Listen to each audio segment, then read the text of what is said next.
todos, soy Roberto Granda desde Entrevistas Libertad. Aunque parezca una anomalía democrática, bueno, de hecho lo es, hay zonas en España en que un político, un ciudadano corriente, un periodista o alguien de la sociedad civil no pueden expresarse en libertad. El problema es que algunas cosas las damos por supuestas. La libertad, la igualdad, creemos que nos son dadas por el hecho de vivir en democracia. Y qué poco recordamos cuánta sangre, cuánto esfuerzo y cuánto dolor han costado algunas de las cosas que queremos presupuesto. Hay quien dice muy ufano que ETA ya no existe, como si ETA fuera solo las bombas y los tiros en la nuca y no una hegemonía de control político y social, eliminación del disidente, imposición ideológica, amenazas y esa perversa ideología reaccionaria que sigue presente en las calles del País Vasco. Sobre eso he tenido el privilegio de hablar con personas muy cercanas a todo lo que es la política y la violencia en el País Vasco, como Fernando Sabater, María Sangil, Gorka Maneiro, Carlos Martínez Gorriarán o Kake Minuesa, que se estuvo con el carnicero de Mondragón.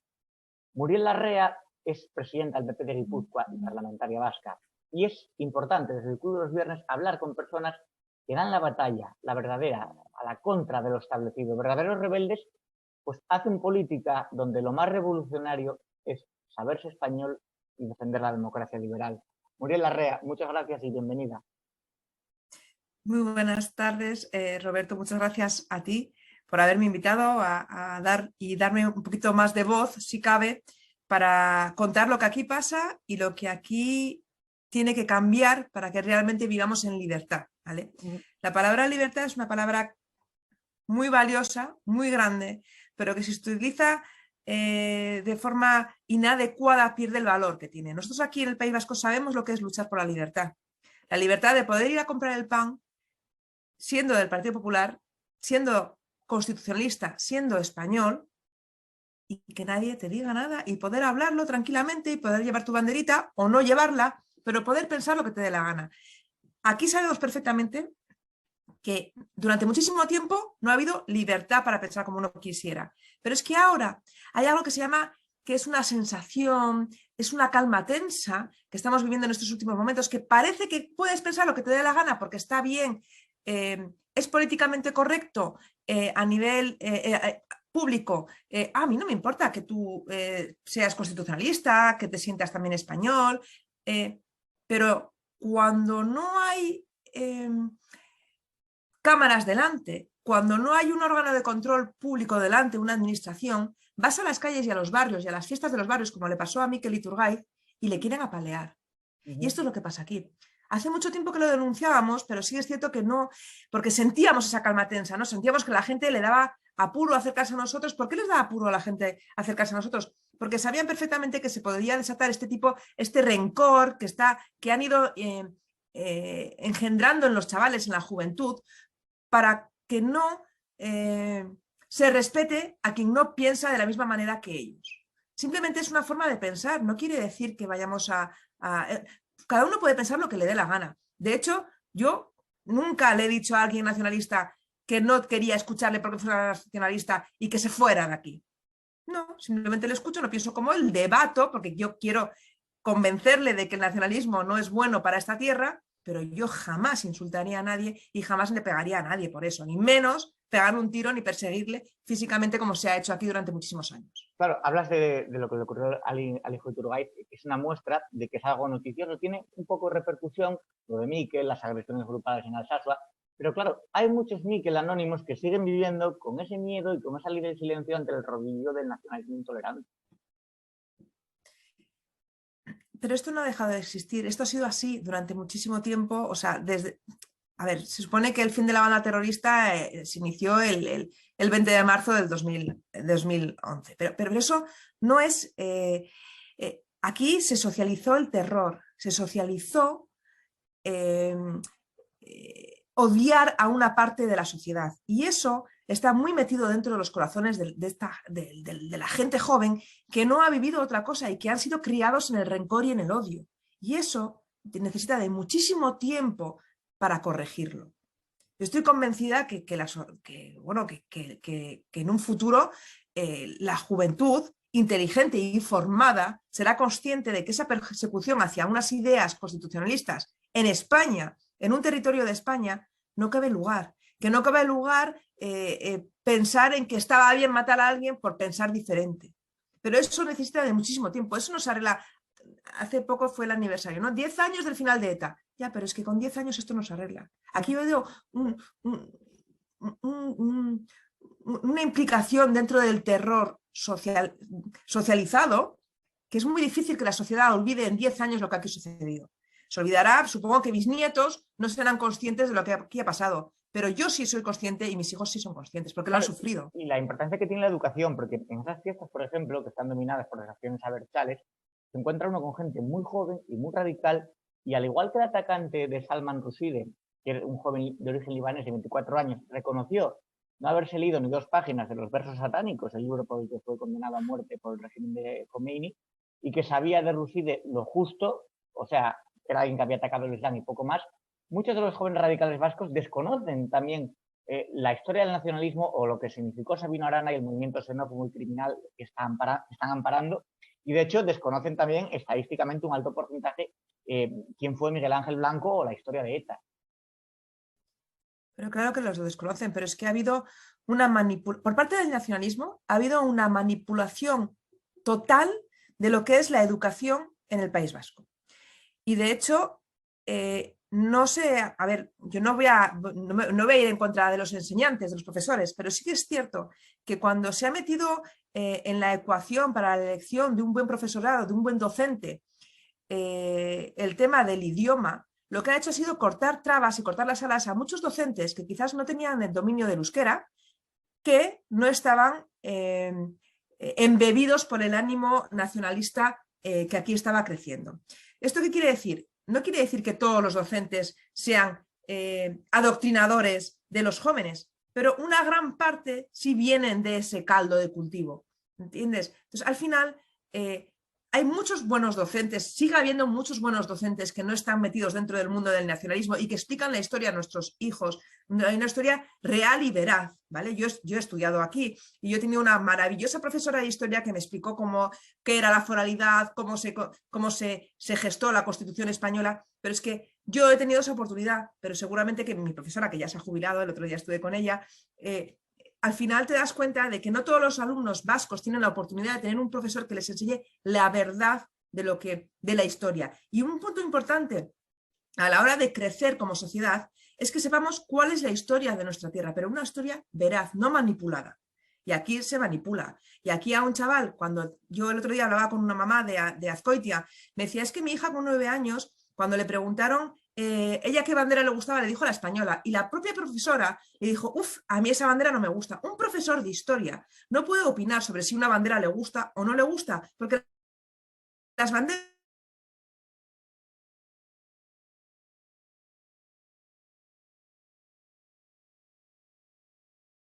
decir que no me gusta la bandera porque enseñarle algo a algún alumno, ¿te tienes que posicionar? No, solo tienes que enseñarle lo que existe. Y lo necesario que es una buena estructura educativa para formar a gente que tenga la disposición de conocer la realidad de lo que ha sucedido y que luego cada uno se haga su composición de lugar. Lo que no puede ser es una enseñanza que adoctrine. Y ese ha sido el gran problema que hemos tenido aquí, el adoctrinamiento en las escuelas vascas, en la escuela pública vasca. La inmersión lingüística es también una persecución del español. Lo que se hace no es proteger el euskera, sino imponer una lengua en prejuicio de la otra, que es realmente que es la lengua común y que es la oficial en todo el territorio español. Entonces, en esos colegios son escuelas de ideología nacionalista. Bueno, yo no creo que la lengua vasca, ellos la han cogido para utilizarlo como instrumento nacionalista, en la mano de un nacionalista. Pero yo creo que la lengua vasca, el euskera, forma parte de mi cultura, forma parte de la cultura española, ¿vale? Esto es lo que puede matar a un nacionalista, es oír que el euskera forma parte de la cultura española. Ellos han utilizado, el nacionalismo ha utilizado el euskera, la inmersión en el euskera, para segregar, dividir a aquellos que no eran nativos de aquí. El euskera no no es una lengua. Cuando estudié filología me decía, también un profesor de la UPV que decía que ningún idioma era más difícil que otro, porque si no sería asumir que los niños que utilizan una lengua materna que consideramos más difícil que otra podrían ser más inteligentes. Esto es una tontería. No hay ningún idioma más difícil. Sí es cierto que hay una composición gramatical diferente a lo que tenemos, a la latina, a la que tenemos nosotros con el español, con el castellano. Entonces, ¿la inmersión lingüística se ha utilizado? Sí. Yo estoy muy convencida que si durante 40 años hubiera gobernado el Partido Popular en el País Vasco, más gente sabría euskera como un enriquecimiento cultural y no como una imposición. Que esto es lo que hace el mayor enemigo de la cultura, es el que la impone y el que la prohíbe. Sí, Yo creo que es simplemente hacer ver que el euskera es un enriquecimiento cultural, un saber más. Estoy convencida que muchísima más gente emplearía o utilizaría el euskera de forma común. Cuando tú obligas para acceder a un puesto de trabajo público, tener un nivel de euskera que no es acertado ni acorde a la realidad social del municipio o del pueblo para el que tú vas a optar a un puesto de trabajo, estás imponiendo. Y eso hace que la gente se revuelva porque no tiene una acepción de esa lengua como algo útil, sino como una imposición para conseguir un objetivo que es una estabilidad laboral. Claro, Esto es lo que ha hecho el nacionalismo. Antes yo tenía la impresión, en los últimos años, es algo que, digamos, me estoy percatando de antes, que el entorno Abertzale existía dentro de los radicales vascos, pero fuera de ahí, en el resto de España, no había una simpatía o un apoyo. Y ahora sí que sea el caso, a través del blancamiento que ha habido, que a lo mejor un fulano de Salamanca, de Murcia o de Oviedo, donde yo soy, te diga, sin ninguna vinculación con el País Vasco, que te diga que Otegi es admirable o que vaya a Barcelona y le pidan selfies. O sea, eso antes que era algo minoritario, sí, igual había un descerebrado, un más tuerzo de Cuenca que votaba en Batasuna, pero ahora parece como que se extiende y sigue que existe una parte de la izquierda española, por así decirlo, que tiene una abierta simpatía por la izquierda Berchale, lo que me parece que ha sido un cambio notorio. Es que existe bueno, es notorio que lo que lo estás diciendo. O sea, el Partido Socialista, el partido de Sánchez, está empeñado en limpiar la historia de la izquierda abertzale radical, ¿vale? Entonces, Otegi, ¿quién es? Otegi es un señor condenado por terrorismo, ¿vale? Y este señor es el que dirige un partido que se llama Sortu. Y Sortu está dentro de una coalición que se llama Bildu. Pactar con Bildu temas políticos es darle la razón a quien en su momento cometió asesinatos para su lucha idearia, ¿vale? Y dentro de esos asesinatos estaba exterminar a quienes consideraban que éramos enemigos del pueblo vasco. O nos exterminaban o nos echaban de aquí. Los que aguantamos, a pesar de sufrir muchas consecuencias en nuestras familias, aquí no es fácil gestarse una vida laboral si tú te identificas con el Partido Popular o con el Partido Socialista. Con el Partido Socialista ahora ya sí, porque como el Partido Socialista es amiguito, pues tú ya puedes tranquilamente decir que eres votante del Partido Socialista y trabajar en cualquier fábrica. Pero si aquí tú dices que eres votante del Partido Popular, simpatizante, ya no te digo afiliado, pues ya los compañeros no van a querer estar contigo, porque se ha extendido aquella idea de que nosotros somos los enemigos del pueblo vasco. Pero yo siempre le digo a todo el mundo, ojo, yo he nacido aquí, mi padre ha nacido aquí, yo soy tan vasca como vosotros y tan española como vosotros, aunque vosotros no queráis reconocerlo, vosotros sois españoles, tanto como yo. Sí, Pasa eso... que alguien os ha dicho que no lo erais. Somos españoles, pero ojo, también soy vasca yo. Por Yo soy desgracia, vasca y lo vasco también es mío. A muy pequeña escala, Muriel, no quiero comparar, afortunadamente no es una situación ni será, pero en Asturias sí que están empezando con el tema de la complejidad del bable a diferenciar entre buen asturiano y mal asturiano, y el tema sentimental, porque culturalmente no tiene razón de ser.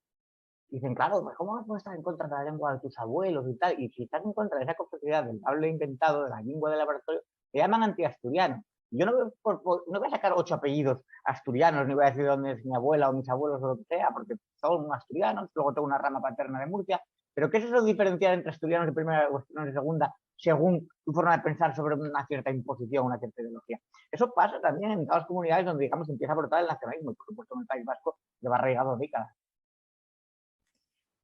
Esto es la sinrazón del nacionalismo, el necesitar ser diferente al de al lado para demostrarte superior.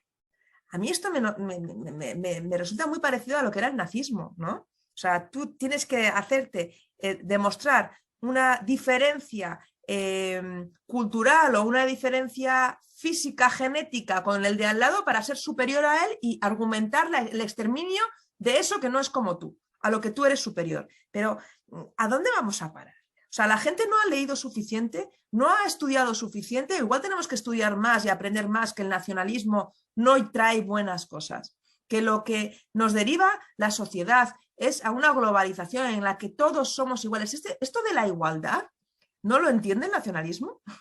¿Utilizan la igualdad para unas cosas y no para otras? Si todos somos iguales, no cabe el nacionalismo, no cabe la diferenciación. Sí es cierto que yo soy firme defensora de la cultura vasca, pero soy firme defensora de la cultura vasca, de la rijasotzaile, de la pelota, del baserrita, de lo que es el casero, porque yo me he criado en esa cultura. A mí me molesta profundamente que el nacionalismo diga que la cultura vasca es de ellos. No, la cultura vasca es española, señores, y es de todos los de aquí. Y cuando yo voy a Andalucía me encanta ver bailar flamenco y me encanta escuchar cante hondo. Y me encantaría saber bailar flamenco y me encantaría cantar por bulería. Ojalá seguramente a algún andaluz le encantaría saber berchos, ¿no? Claro, pero es la cultura de cada lugar, incluso el tema folclórico, el tema más festivo o patrimonial, astronómico, arquitectónico, eso no tiene ninguna validez política. Políticamente eso no va a ningún lado, no hay un hecho diferencial porque aquí los hórreos estén construidos de alguna manera o porque hablemos con determinado acento dialéctico, eso no nos da un estatus. Bueno, en fin, sí es una conversación interesante, pero quiero ir hacia la culpa que tiene en el proceso de blanqueo los medios de fuera del País Vasco hacia lo que fue el terrorismo etnonacionalista y lo que es ahora el entorno Berchale. Por ejemplo, Jordi Évole abrazándose con Otegi como si fueran íntimos amigos de toda la vida, después de una entrevista, que esto es lo más grave, de una entrevista que no condenaba los asesinatos. Es decir, acabas de entrevistar a Otegi, acaba de decir que no, bueno, de no condenar, digamos, los asesinatos, pero aún así te abrazas con él porque hay buen rollo, ¿no? Entonces, eso da una imagen de que es una opción ideológica más, cuando no lo es. Y hay unos comunicadores que son simpatizantes con la violencia etarra. Y bajo mi punto de vista, es más grave ese que está, sí, pero bueno, no, pero es que con un montón de adversativas, que el radical, digamos que el ceporro joven y fanático que quema un contenedor, porque el otro, el periodista, tiene más poder de influencia o de hacer que otros acepten el relato del gobierno socialista de Bildu como interlocutor válido y socio preferente. Pues mira, yo tengo una teoría y te la cuento aquí, normalmente no la he abierto nunca, no la he contado en público. Yo siempre he creído que, bueno, cuando era chavalita, cuando tenía 20 y pico años, pensaba que no hablar de ETA era quitarle fuerza a ETA. Y yo siempre he creído que no deberíamos de hablar de Bildu. Yo siempre he pensado que si los medios de comunicación obviaran la existencia de Bildu no tendría propaganda y no tendría forofos ni gente que les votara. ¿Qué es lo que hace el nacionalismo en el País Vasco y qué es lo que hace aquí la izquierda Berchale? Lo que hacen es comprar los medios de comunicación. Los medios de comunicación de vez en cuando nos dan una noticia a nosotros, pero nos dan una noticia que no nos pone nada bien y en realidad estamos casi apagados mediáticamente. Esta es la lucha y la manera de la que nos quieren hacer desaparecer el nacionalismo vasco aquí en el País Vasco. ¿Por qué nosotros y por qué los medios de comunicación nacionales dan bola a estos partidos políticos? ¿Por qué cuando yo voy a dar una rueda de prensa en la cumbre de San Sebastián vienen dos medios de comunicación, COPE y 4 más, pero no quiero hacer más propaganda, y cuando va la señora Merche a hablar que la cumbre se ha cedido, que ha habido un acuerdo con la ley de desmemoria y que la cumbre se ha cedido al Ayuntamiento de San Sebastián, Televisión Española, Antena 3, Telecinco, no sé qué, todos estaban allí para escucharla. Cuando yo voy a ese sitio a hablar de políticas para Guipúzcoa, viene un medio. porque los demás me piden el corte, no les interesa tanto, porque quienes les financian, y quiero recordar que el gobierno vasco ha aumentado la financiación a los medios de comunicación vascos en el último presupuesto, pues resulta que no somos nosotros los que estamos financiando, son ellos. Y los medios de comunicación, no olvidemos que son medios privados que tienen que dar de trabajar a sus trabajadores y a sus periodistas. Y, ojo, tienen que darles de trabajar. Pero lo que hace el nacionalismo es apagarnos mediáticamente. ¿Por qué no apagamos en los medios nacionales a estos partidos políticos que no traen nada nuevo, nada bueno para nuestro país, para nuestra nación, que es España?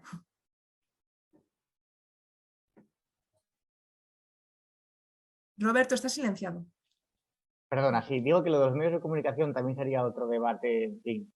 Es un tema, a mí como periodista me toca especialmente, me toca a veces los cataplines, ¿no? Ciertos, bueno, lo hemos visto también durante la pandemia, fue algo totalmente grotesco y grosero, ¿no? Cómo se compraron un relato, incluso salía un programa de risa, por así decirlo, en televisión española, con Carlos Bardem y otra gente que pues, morían por cientos al día y decían que había que salir a los balcones a aplaudir. Pero bueno, Muriel, la legalización de Batasuna como brazo político de ETA fue un triunfo del Estado de Derecho. Sin embargo, ahora, con Otegi y con la biógrafa de los jefes terroristas, la nombraste antes, Meltek Urúa, como socios de presupuestos, tenemos que repetir, la gente dice, no, es que no se puede ilegalizar, que ciertas ideas, aunque se defiendan sin violencia, son igualmente inaceptables en democracia. Pasa que la Constitución no contempla, al final nosotros somos firmes defensores de la Constitución, ¿vale? No se pueden ilegalizar ideas. Lo que se pueden ilegalizar son comportamientos que han llevado a cabo para defender esas ideas. Pero al final, pensar es pensar. Yo claro que estaría muchísimo más cómoda si en la mesa del juego de cartas solo jugara yo. Pero creo que ilegalizando, lo único que se consigue es que la sociedad, una sociedad que no está muy leída, que no reconoce la historia que aquí ha sucedido, si tú de repente ilegalizas un partido de estos, no sé, no creo que, no hay ningún arma legal para ilegalizar, ¿vale? Actualmente no existe.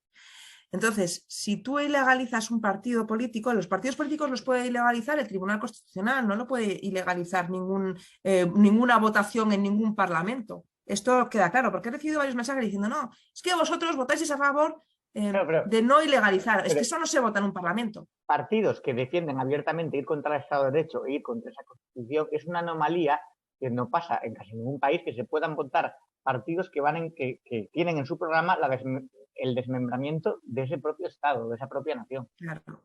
Pero es que esas constituciones sí que recogen que eso no puede darse, ¿vale? La nuestra no lo recoge. Y si nosotros queremos cumplir nuestra Constitución, lo que podemos hacer es modificar nuestra Constitución. Pero para eso hace falta una amplia mayoría en el Congreso de los Diputados.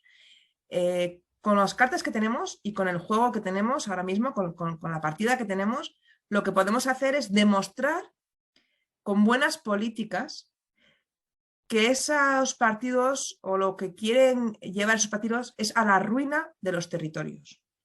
Es decir,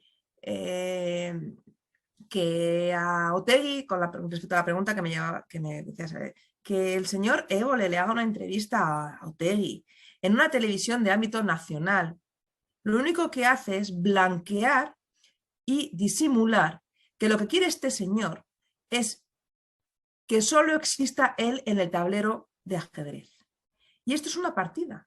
Esto es una partida. Parece una tontería cuando digo esto, pero es que yo quiero jugar a las cartas y quiero que todos juguéis y quiero demostraros que soy la mejor.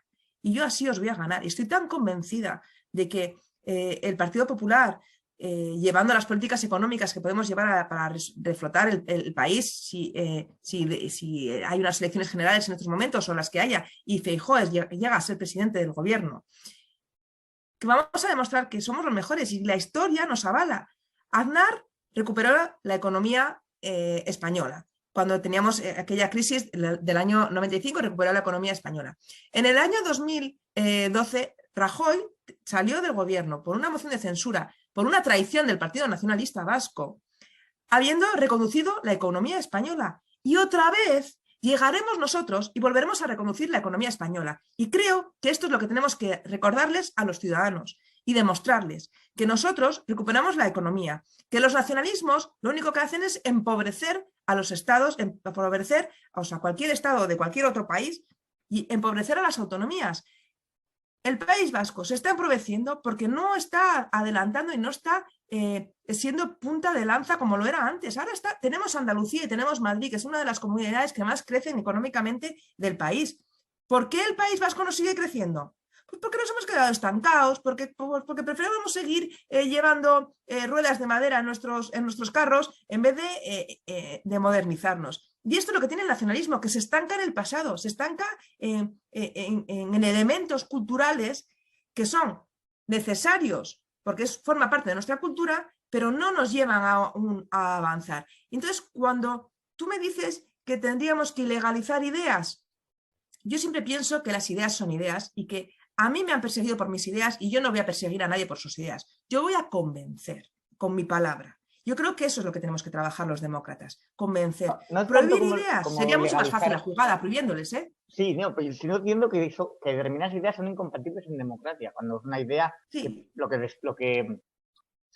va es contra la propia democracia, intentar romper la nación desde dentro de las estructuras de la nación, desde dentro de las instituciones, cuando lo que quieren es ir en contra de las propias instituciones, no creen en el Congreso, no creen en el Parlamento, no creen en la monarquía parlamentaria.